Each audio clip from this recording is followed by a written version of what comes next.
Bismillahirrahmanirrahim. Assalamualaikum warahmatullahi wabarakatuh. Assalamualaikum warahmatullahi wabarakatuh. Allahumma sholli ala sayyidina Muhammad wa ala ali sayyidina Muhammad. Sholli alaihi. Ingin bertanya Buya sekitar masalah sholat jamaah, yaitu berkaitan dengan seorang yang tidak khusyuk ketika sholat jamaah, tetapi ketika sholat sendirian beliau itu khusyuk.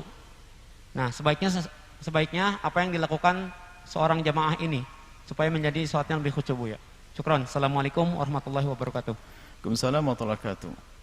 Mungkin bertanya lebih spesifik lagi adalah mana yang lebih bagus, saya sholat sendiri khusyuk atau sholat jamaah tidak khusyuk? Mungkin begitu.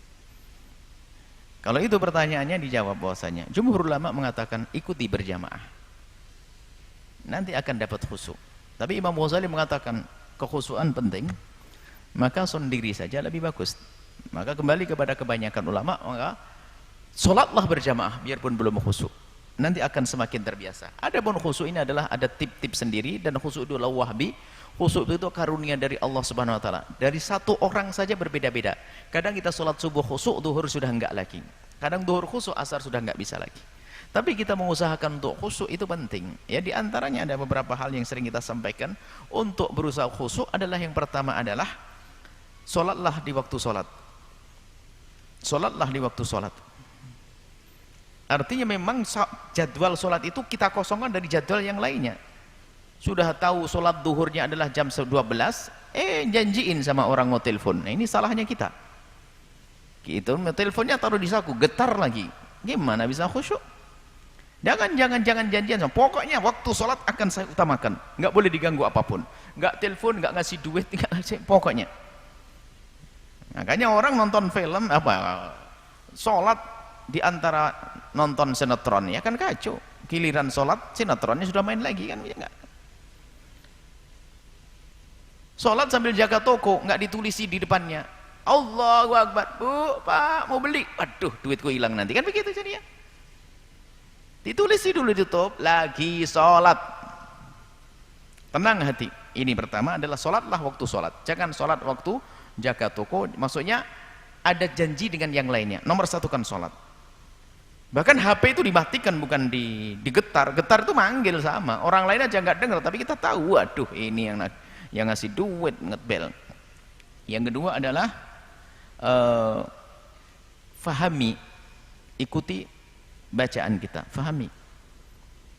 Jadi bacaan kita itu kita ikuti, bacaannya kita faham, berusaha untuk memahami bacaan. Jadi kita bawa akal kita dan hati kita kepada bacaan tersebut, bukan ngelantur kemana-mana, bukan. Jadi langsung bismillahirrahmanirrahim, alhamdulillah, ikut saja, ikuti terus biasakan.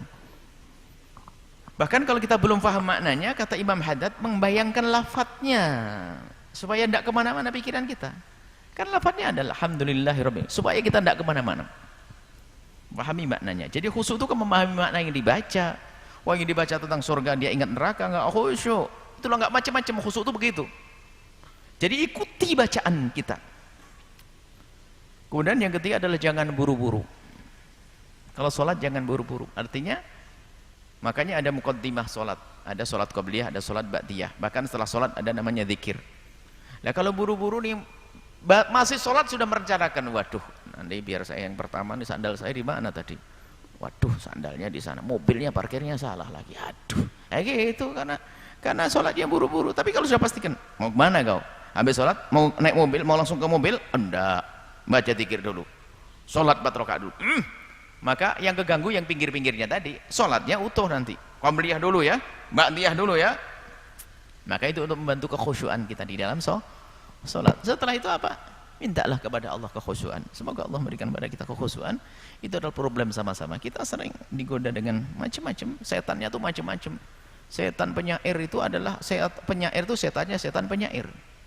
Ustadz itu setannya adalah ngajari materi ceramah. Lagi sholat ngajari setan. Wah Ustadz, ini kampung ini orangnya begini Ustadz, paling cocok kalau ceramah begini. Ngomongnya setan waktu sholat. Hati-hati yang jadi Ustadz.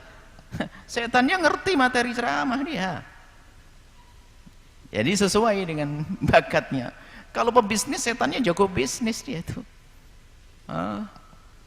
Semoga Allah memberikan kekhusyuan. Wallahu a'lam bishawab.